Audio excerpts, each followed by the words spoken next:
Welcome to our channel. Today we how to verify Keap CRM invoice tracking for sales step by step clearly. Open Keap CRM and log into your account. Navigate to the dashboard from the main menu. Look for the Invoices tab, typically located in the sidebar.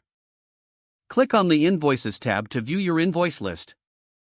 Select an invoice to verify tracking. Once the invoice is open, scroll to the tracking section. Check the status of the invoice to see if it has been sent. Verify if the invoice shows a viewed status. If the invoice is viewed, you will see the date and time it was opened.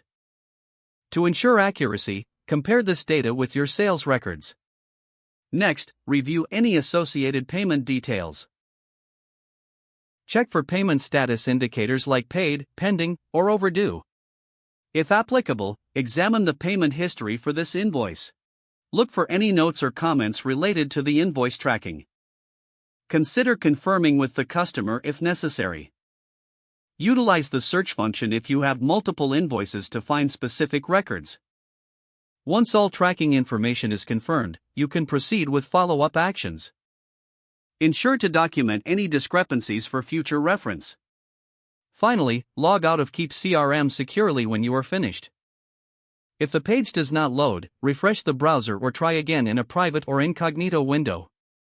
Make sure you are using the correct email address, then retype it carefully to avoid small typos.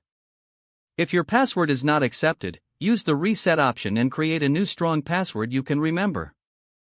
Check your spam folder for verification or security emails, then complete any requested confirmation steps. Enable two-factor authentication if available to improve account security and reduce unauthorized access risk. After signing in, review your profile details so your contact information and settings are accurate and current. If you see an error message, note it down and try again after restarting your device and internet connection. Log out when you finish, especially on shared devices, to keep your account and payment information secure. If the page does not load, refresh the browser or try again in a private or incognito window. Make sure you are using the correct email address, then retype it carefully to avoid small typos. Don't forget to like this video and subscribe to our channel for more step-by-step tech guides.